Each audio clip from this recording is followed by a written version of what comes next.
Hello and welcome to the podcast. My name is Ben, and with me as always is Jim. And you have been invited cordially to Jim and Ben's movie adventures. Invited This week, cordially? Yeah. Why? I'm trying to class this bad boy up. The bad boy. You see what you did there? The bad boy. The movie. So this week we watched Dwayne "The Rock" Johnson. We didn't. That's not what happened. I did. We watched 1996's Michael Bay's "The Rock" is what we watched, and I had a rip-roaring time doing it. I love The Rock. I was like, it was almost like it's on the list of movies where you didn't really have to be like, hey, let's watch The Rock this week. It's like, well, I watched it in recent memory, and there's pretty much I was already watching it. There's already a time when there's always a time when that is true, that I have watched The Rock in recent memory. So it's up to me to do the synopsis this week, and I got some assistance from a little AI friend called ChatGPT. Unsurprising. Unsurprising. Here we go. In The Rock, a ragtag duo of nerdy biochemist and a knack for... I'm starting again. Here we go. Okay. The Rock, a ragtag duo comprising of a nerdy biochemist with a knack of diffusing bombs and a slick, wisecracking ex-con with a mysterious past, are sent on a wild mission to stop a rogue group of disgruntled soldiers who've taken over Alcatraz Island. Their plan? To unleash a deadly chemical weapon on San Francisco, unless their demands are met. But these two unlikely heroes, armed with nothing but sheer determination and some questionable luck, and a few outdated gadgets, must navigate the booby-trapped island, dodge vengeful soldiers, and maybe even discover a little bit about courage and redemption along the way. As they face the ticking clock and endless explosions, the stakes couldn't be higher, and the banter couldn't be snappier. In the end, it's a thrilling ride of adrenaline, absurdity, and just enough heart to keep you on the edge of your seat. Thank you, ChatGPT. You've clearly asked it for a little like spice when you were, saying my exact description. Hang on. Write a whimsical synopsis of the movie The Rock. Whimsical? So I thought it fit based on what The Rock is, by the way, just asking for whimsy. All right, so some facts. Directed by Michael Bay of Bad Boys, previously watched Armageddon and Transformers: The Last Night. That's the three you pick? Yeah. Like, it's absolutely the three I pick. Transformers: The Last Night? Of all these films, you're like, and Transformers: The Last Night. Yeah. This one is at the pantheon of Michael Bay films. Yeah. Screenplay by David Weisberg, Douglas S. Cook, and Mark Rosner. Starring Sean Connery, Nicolas Cage, Ed Harris, Michael Biehn, and William Forsythe. Again, Wikipedia shortchanged us on actors, so I'm also going to add John Spencer, John C. McGinley, David Morse, and Twister alumni Gregory Sporleader. So Gregory Sporleader was in like the Bad People's Twister group. Yes. Yeah, he's the evil mercenary in this one. Budget of $75 million, and a box office of $335 million. So it's the 0.6 that's really important. It's the 0.6 that really kind of helps it in there. So yeah, as I said, I really enjoyed this movie. I'd seen it before. It had been a long time, unlike Jim, who watches it every Tuesday. So yeah, it's a wild movie, and I've discovered there's some reasons for that outside of the normal Michael Bay / Nicolas Cage-ness of it all. But yeah, so Jim, why is this a movie that you revisit so often? Look, I find Michael Bay's career trajectory quite fascinating. Particularly when you look at the evolution of his style, and I think The Rock is a really important film in that trajectory. Now, it's his second film. Okay. Bad Boys was first. Yeah. So his very first film was Bad Boys. But really, if you watch Bad Boys, then The Rock, then Armageddon, you're actually watching the evolution of this filmmaker's style, which by the time you hit Armageddon is pretty much fully developed, but he's still experimenting in Bad Boys and then The Rock and then finally to Armageddon. So, and The Rock is crucial because The Rock is um it's kind of his first, like, Bad Boys is functionally a buddy cop movie, you know. It's a buddy cop movie, and Michael Bay amps up some of the action components, kind of pushing it outside of that genre even.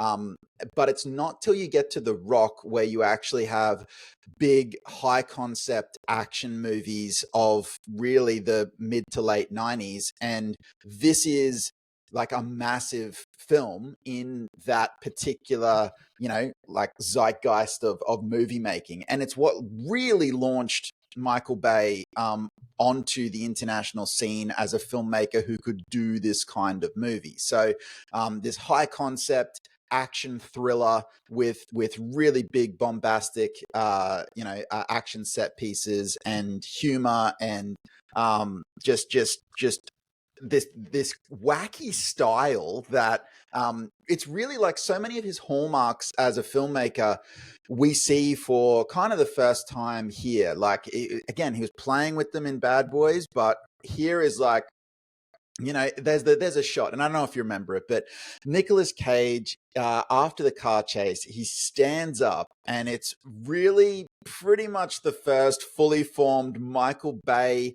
low angle, you know, orbiting the character Yeah, with that crazy rotation. parallax in the background, and I'm just like, there it is, there it is, there it is. Like, you know, it's such a signature shot. It's such a signature style that he would then go on to replicate and riff on in really all of his other movies, you know, and you sort of see it there with Nick Cage. It's also just like Nicolas Cage action star.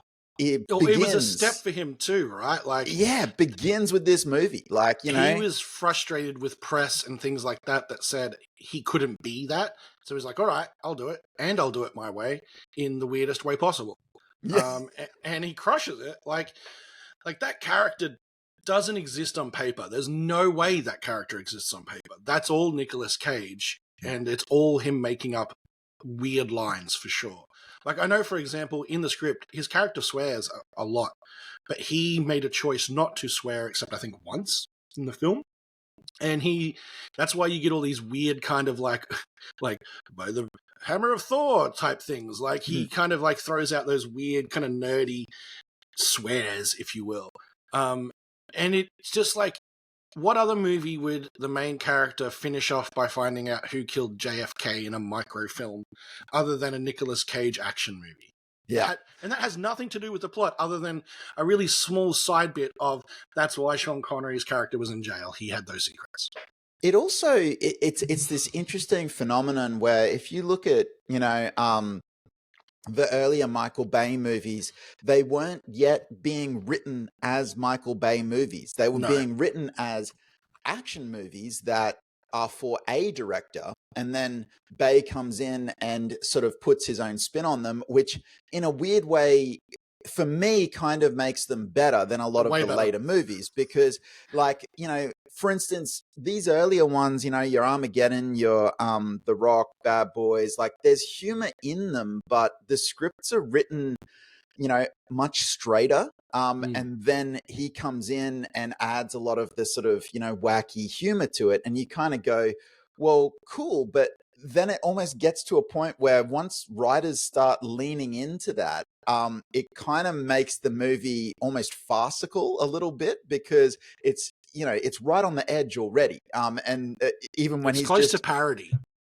Exactly. So, but these early few, because the script was restrained and then he's putting his own sort of, you know, style on top of that, you kind of have a good balance, is what I'm trying to say. It was almost like when, you know, Johnny Depp This is an actor example, but he does Pirates of the Caribbean, and the script was fairly straight. And Johnny Depp is bringing the crazy as Jack Sparrow, and it worked really well. And then they started writing for it To it, in yeah. latter movies, and it kind of went too far and made it harder to watch, and it didn't work as well anymore because they're writing to that. It's almost like I feel like Michael Bay movies are kind of better when they're not written to his style, and then he can impose that style onto it, as he comes into the process as director. But that's a personal opinion, of course. That's just Well, just as he imposes his style, he also imposes, again in this movie, his own version of science. There is some, not as wild as Armageddon, mind you, but like some explosions that definitely shouldn't have been survived. Some chemical weapons that are very, I think, highly exaggerated in this circumstance. Also, there is no reason, and I mean this with all hearts and mind, for those chemicals to be in a string of glass pearls inside of a rocket. Like, that adds nothing to making that more effective as a weapon. Looks cool though, Ben. Looks cool. Oh, adds tension. Adds tension. Also, for like the last 10 minutes of that film, he's just running around with one of them in his pocket. Like it is like an insanely fun movie. And I'm actually going to do something I don't do often here. I'm going to give a large amount of credit to Sean Connery for this movie. For a couple of reasons. One, he was a producer on this film, and he actually stepped into the room multiple times to defend Michael Bay, to let him keep making the movie he wanted to make. Studio, throughout the whole entire filming process, was trying to rein in spend on this movie. They had not a lot of faith at all. Like, for example, Michael Bay was insistent that he had to film on Alcatraz the whole film. And they're like, no, you can just get some exteriors and then we'll shoot everything in studio, or we'll shoot everything in LA or whatever. And he's like, no, we can't. There was this massive fight. And basically, Bay was going off to fight this fight, and he walked past Connery, who was dressed to go play golf. And he's like, and Connery's like, where are you going? He's like, oh, I gotta go speak to the studios. He's like, oh, do you mind if I come? It's like, yeah, you can come. He literally kind of sat in the back of the room and intimidated all the producers into letting Michael Bay continue to make the movie he wanted to make. But yeah, also, like, quite often we say Sean Connery doesn't get it. Sean Connery gets this movie. Like, you can tell he gets this movie. He crushes it, and it's kind of that because he gets to play that kind of James Bond-esque kind of role, and it just suits him perfectly.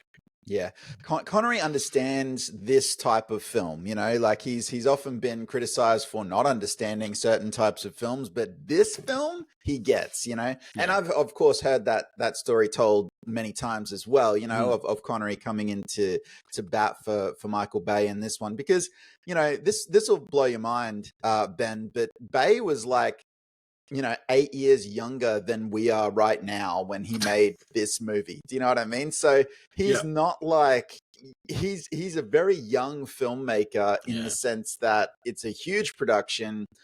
So I'm sure that, the studio probably thought he would be easy to contain, but they hadn't contended with the force of nature that is Michael Bay. Because this is still when Disney was making these type of movies. Yeah, so it's but look, I love this movie, and I love all the silliness of it as well, like, because it's just such a good time. Like, by the time you get to the somehow abandoned minecart, hallways that is sort of like straight out of Indiana Jones and the Temple of Doom that's underneath Alcatraz, it's really at that point in the film where it's like, if you're not having a good time, this is either going to push you into, okay, I get it now, or you're going to be walking out. Like, it's really that's the sequence where, and for me, I just start laughing in the best way. Like, I'm not laughing at the movie. I'm just having such a good time because it's absurd that there would be this minecart rail system underneath there, and they're having this action sequence, and they're, shooting up these buckets of steel. Well, Jim, Alcatraz has been rebuilt and rebuilt so many times that nobody knows what's under there. Like, except nobody Sean at all Connery. knows what's under it. Yeah, except Sean Connery. Well, that minecart sequence, you used the word abandoned. It was kind of abandoned twice. That was meant to be much bigger. It was meant to be a whole series of scenes of them kind of riding side by side, shooting each other, minecart chases and all that sort of stuff. And it was a case where like they had run out of money and couldn't get any more money. So like that's kind of like the vestigial leftover bit of what those scenes were really meant to be.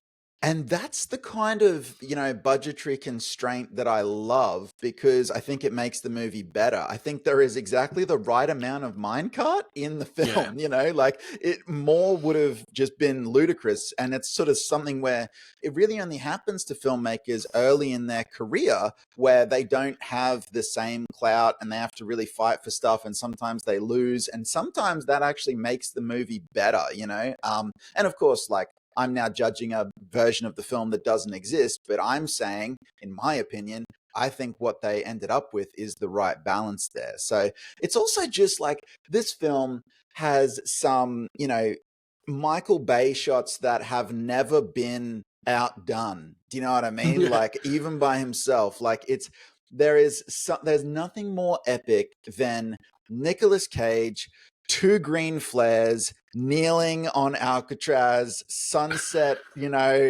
happening in the background, jets flying towards him. He's silhouetted and these flares are going off in slow motion. And I'm just like, that is the most Michael Bay shot in the history of Michael Bay shots. And, it's kind of like never been topped really. Like, it's just like this magical movie moment that you can't sort of help but smile. Like, There's a couple of things in this movie that I like you said it before, like studio editing, especially when a director's new, is sometimes really helpful. I call it the M. Night Shyamalan effect. Basically, as soon as that guy got clout, his movies got way worse because no one said no to him anymore. But I think there's something that should have been nixed, and it was probably actually inserted by the studio if it wasn't already there. The love story with Nicolas Cage and his wife is unnecessary for stakes. It doesn't add much to the film other than her kind of being a bit worrisome and a couple of scenes at the start that were very 90s. It's just like, it's one of those things where I don't think that plot line exists that way if this movie's made today or at all. No. It's interesting. It's if you actually look at the first hour of the film, much as I'm sort of saying, hey, it's got all this cool stuff. I really like it. It's fun. There are a lot of things about that first hour that, probably, truth be told, really didn't need to be there. So now you can see why they're there. But at the same time, I don't think we need it. Like, for instance, Sean Connery's got a parallel storyline where they set up for him that he has a daughter, which is a very difficult sell in the first place. They literally have to be like, he went to prison, then Escaped. He broke out of prison, had, a brief tryst with a woman that resulted in pregnancy, then went back to prison just to get him to the plot contrivance that he's got a daughter out there in the world somewhere. Then, of course, that daughter has to be in San Francisco, where the plot of this film is taking place, so that she can then be under threat to potentially motivate his character, which is exactly the same thing that happens with Nicolas Cage's character, to say, well, we'll give him a fiance, who is also now pregnant, to try and up the stakes for that character to say why he's doing all these things.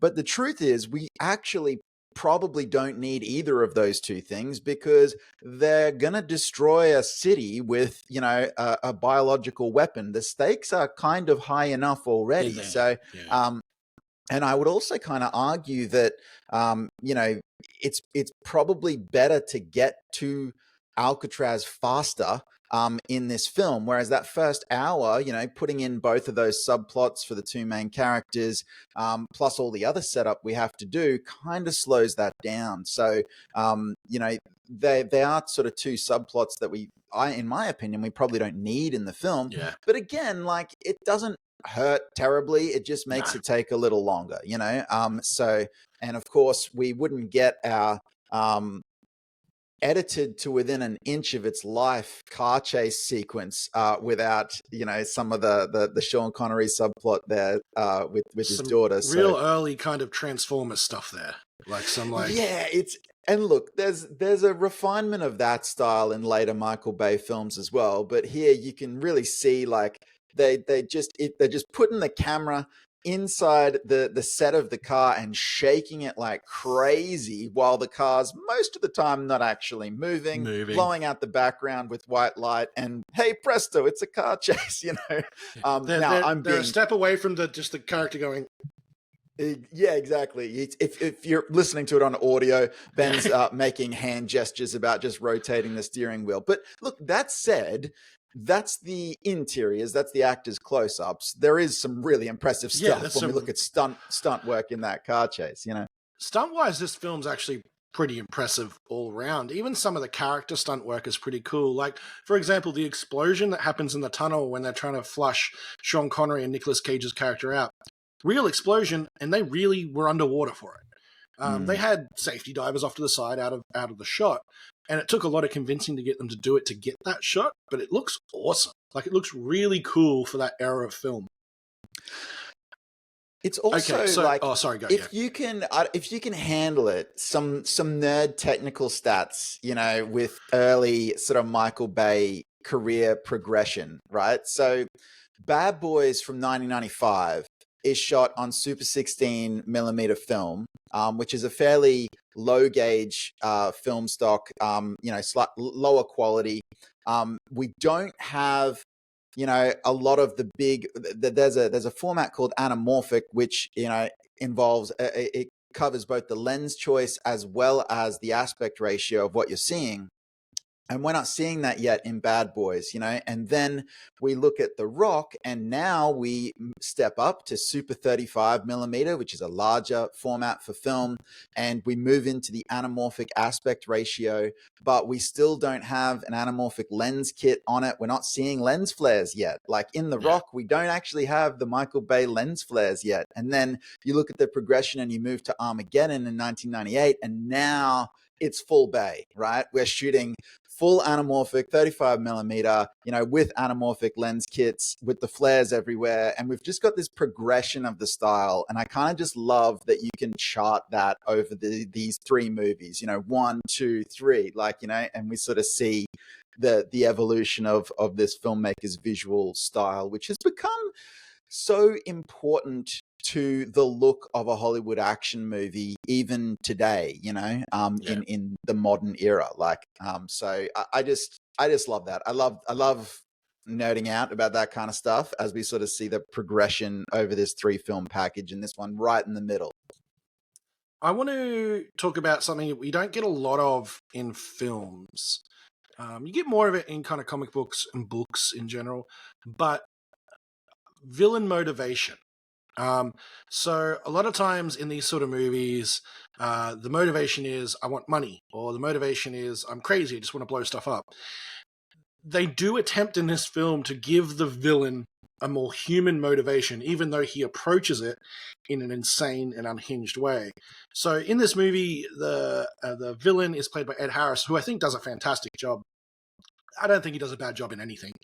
And he's basically a general in the army who's sick of kind of black ops soldiers being ignored and left and not getting rewarded, and their families not getting money and all this sort of stuff.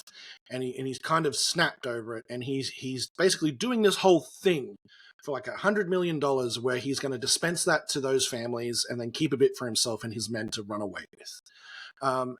But you kind of learn throughout the film that that's not the only goal is money for the victims' families. Like the rest of it is he's really kind of happy for everyone else to die or not make it off that island. And that's where you kind of get the kind of role reversal of a new villain over the top. But I think as far as these films go, it went to a lot more effort to create a good villain than they usually do.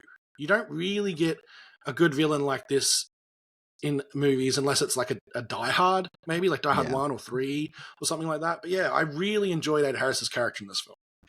It's tough because it's in my opinion, it's one of the things about the film that is the hardest to take. And there's a lot of crazy stuff in the movie, but you know, it's because like functionally he's sort of saying, you know, that there was injustice in a military system.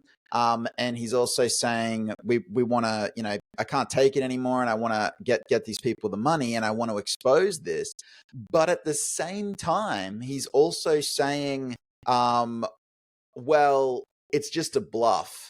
I'm not Yeah. actually that committed. I'm going to take all of these soldiers to an island with me for a bluff. And I'm like, well, that is a poorly conceived plan. Like, do you know what I mean? Like, and in addition, he also says, I don't want any media. And I'm like, media is how you actually achieve this goal. If you That's actually exactly what he needs. if you just went on, like, Good Morning America one morning, and booked yourself a slot to say, hey, we did some dastardly stuff, and here's all the details, and I'm a general, and I'm gonna go down, but sure, that's I'm gonna be, this is part of it, and we should give these families this money. That is actually the way to achieve your goal. They very tenuously at one point he says, and don't alert the media, and it's kind of implied that his patriotism is so strong that he wants the justice for the families, but he's not willing to expose the military. And I'm like, that is he's a complex character. It's a tenuous link, Ben, is what it is. I'm like, when you don't have to hold a city when the stakes are so high, when the other option is to hold a city at ransom, have 100 hostages, a SWAT team, not a SWAT team, I don't understand military stuff, whatever. SEAL team. It's a Navy SEAL team of commandos on an island with you and trying to extort the government for money, when it's either that or go on Good Morning America. Like, or write a memoir. I mean? It's sort of, or write a book that actually, explains what, and you're gonna get justice for the families that way. So it's a little, because even if the government doesn't pay, the money you make from the book will. Yeah, exactly. You can still get them the compensation, So, but I like that they tried. I really do like that they tried to multi-layer the character. The other, I think, fantastic character in this is John Spencer. Yeah. He plays Leo McGarry with anger issues in this movie. I don't know if I've ever seen him play a character that wasn't like kind of to the side government official, like not the top guy, but like a guy. And he's fantastic in this movie. He's like, it's so weird to see him kind of not be he's not a nice person. No. He's duplicitous under the act of doing it for his country again. But I really enjoyed his kind of chewing of the scenery in this film. It's also, you probably know this, but, West Wing was only, I think, 3 years after this, and Aaron Sorkin did uncredited rewrites on The Rock. So that connection is, I don't know, I haven't seen anything that says that that's where that connection was made, but I mean, surely that seems to be where this actor and this creator, maybe got acquainted with one another. It's definitely where he proved he can do the work for that sort of like to then maybe go on to that future collaboration. Otherwise, it seems too coincidental that he's playing a character that became is quite similar in a lot of ways to this iconic role that he played later on The West Wing. And then the writer of The West Wing did uncredited rewrites on The Rock. I'm like, it's all too perfect. There must have been some crossover there, surely, to make that all happen. I want to talk about two. So there are some brilliant kind of absurd lines in this film. And I want to talk about two of them specifically. And I can't talk about a couple of them because they're inappropriate. But the two I can talk about, when they find the first rocket and they kill the guards hosting it, and one of them were killed by basically an air conditioner being dropped on him, and the foot's twitching. And he's like, and Nicolas Cage's like, hey man, do they always do that? And Sean Connery goes, the feet thing? He goes, yeah. He goes, well, sometimes. He goes, can you do anything about it? He's like, I can't kill him again. Like, and it was like, that exchange is so absurd because it actually serves a purpose. It's nailing in that kind of green attitude of Nicolas Cage's character and that kind of hardened, I've seen everything Sean Connery character. The other one I really love is kind of like the evolution of Nicolas Cage's character. And it's right at the end. And throughout the movie, you kind of learn that Nicolas Cage's character is obsessed with like classic rock and roll, whether it's the Beatles or whatever. And at the end, he's like, "Hey man, do do you like that song, The Rocket Man by Elton John? He's like, and then the guy insults it, saying that's weak music or whatever. And he goes, shame. And then he launches a rocket into a human being and pushes him out a window. And it's one of the coolest things I've ever seen in my life with a line before it. I'm like, yes, I have seen Rocket Man. That was brilliant. So I just like, because they're not like one-liners. They're like these kind of 1, 2, 3 setup lines or these little conversations that happen throughout this movie. And they're just brilliant. It's just a hallmark of the 80s and 90s action cinema. Like, that's something that was sort of like, it had to be there. Audiences expected that kind of, exchange, those kind of like one-liners and quips, and, they don't always hold together perfectly well, but like it was definitely a staple of the genre, And my last thing is a film theory. And I don't know if you've heard this film theory before. You may have heard it before.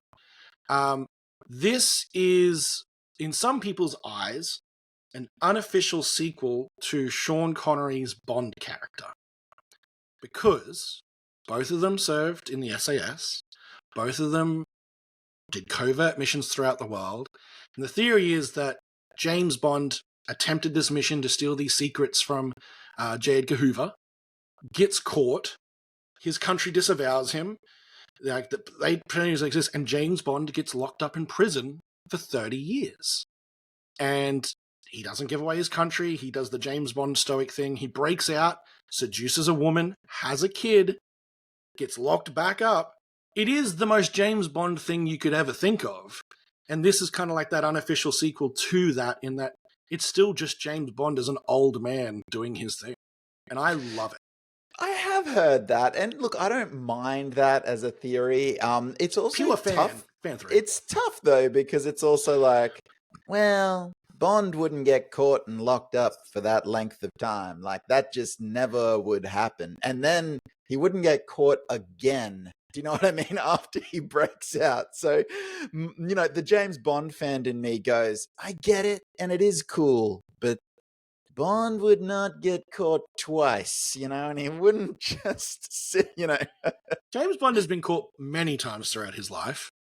True, just by different people. He's usually immediately released, except for that one Pierce Brosnan movie where he, grows a beard. Gets tortured in North Korea. Yes. But, so, again, loved this movie. And for anyone who somehow loves 90s action, 80s action movies and haven't seen this movie and has listened to this podcast, don't be insane. Go watch this podcast. Go watch this movie. It is amazing for that specific thing. And it's great to see that, Nicolas Cage almost losing his mind on screen, but having that little bit of control before that period where he was just allowed to lose his mind on screen. Yes. It's kind of great to see kind of that Sean Connery. In the 90s, he had a couple of films like this, Entrapment. I think there was something else. There was kind of this last hurrah of kind of Connery golden era movies of like, he still had it. And it's just so fun to watch. And hey, it's not going to end up my every Tuesday movie, but I'll definitely probably start watching it more than once every 10 years now. So yeah, it's interesting. I mean, look, of those sort of Connery resurgence, with him as sort of an older gent doing the action thing, this is definitely the best, because like it wasn't the only, but it was definitely the best because he had a few bashes at it, but this is certainly the one that holds together the best. Look, it is, it's an enjoyable film. Like I said, it's got, even now, it's got some of the pitfalls of what you would call a Michael Bay movie in the sense that, ludicrous plots, it's overlong in places, and it contains unnecessary material. But at the same time, it's also that example of it's tighter than a lot of his later work because of that sort of newness of him as a director. I mean, I'm projecting. I'm saying that it's because of his newness as a director. It could have been for a number of reasons, but I feel like the film is tighter than some of the stuff you do see later. So, and yeah, highly enjoyable. I'm very glad that you chose it, Ben. So thank you for taking us to Alcatraz this week. Sorry, one last thing. I missed one note at the end of my page. It's a small one. This movie, all movies do this to a certain extent, but I love movies that have credits for actors like Marine Who Dies. Yeah. And this has like 30 of them in the credits of these different ones. But yeah, Marine Who Dies, Inigo Bauerhaus. Well done, sir. I just wanted to say. Well done. Well, so, would you like me to tell you where we're going next? I'm afraid, because I picked a Jim movie, and I know you're not going to pick a Ben movie, so that leaves us in a realm of just scariness. So let's do this. Well, look, I was reflecting. We have now done, at the time of this recording, this will be the 27th cast. It's the most I've ever committed to anything. It kind of is. So, you know, but look, if you look behind me, if you look behind Ben, you will see that, you know, we are no stranger to superheroes. And it occurs to me that we have not actually watched a superhero film on this particular podcast. So I thought that we have kind of, you know, missed and not done our due diligence there. And then I was like, well, which one do we watch? And I kind of was like, we could do that sort of 90s time period where it was like almost superheroes, but really, if you're gonna start somewhere, I think you kind of need to start with. Wait. Yeah. If this is Ang Lee's Hulk, I'm gonna be furious. That'd just be really mean, and I think a little sad. I would love to watch Ang Lee's Hulk. Don't get me wrong. I know you would. But like, I felt like we had to start at some kind of benchmark, some kind of like watershed moment for the superhero genre. And there's a few places we could do that. We could have gone to, 1970. Oh, I want to say 6 or 77, depending on what country you're in. Superman by Richard Donner. We could have gone there. We could have gone to Batman from 1989 with Tim Burton. We could have gone to 2008 and we could have watched Iron Man, which is the start of the Marvel Cinematic Universe. But really wish you'd chosen that one. I think there's a really important place as well in what was a phenomenally successful film, kind of really launched us into then what became the MCU. Is it Blade? It's not. That's a little early. We're going to go, I'll stop burying the lead and I'll just tell you, we're going to go to Sam Raimi's Spider-Man from 2002. Okay. Okay. Yep. So I get it. You can see this one was important. This was, it's, you know, we've done, and we'll obviously talk more about it next time, but like we've done the dour kind of Blade and X-Men versions where we were testing the waters with superhero stuff. But really, Sam Raimi's Spider-Man from 2002, this is the first time you have on a massive scale for, you know, an audience, a spandex clad superhero in a bright outfit swinging through New York City. So I think that's a place to jump in. So that's what we're doing next time. Jim, I'm looking forward to it. I remember liking that movie. I have not watched it in a long time, so I'm curious to see kind of how it stacks up again after watching all these other superhero movies. It's not perfect. So spoilers. So thank you so much for listening, everyone. If you want to find us in other places, you can do so. So listening to this podcast, of course, you can find us at Jim and Ben's Movie Adventures on Spotify and Apple iTunes. If you want to watch us, you want to see our beautiful bearded faces, you can do so at our YouTube channel, Jim and Ben's Movie Adventures. Also, I've jumped back on the Instagram bandwagon. I've been posting some stuff. There's been some Who's Your Favorite Robin Hood? There's been some weather stuff for Twister. But if you want to follow us on Instagram, Jim_and_Ben on Instagram. You can come say hello, like some stuff, follow. And with all of our stuff, like, follow, subscribe, comment, please. let us know you're out there, all 7 of you, and we would really appreciate to hear from you. But again, thank you for listening to Jim and Ben's Movie Adventures, and we hope to see you next time. Bye.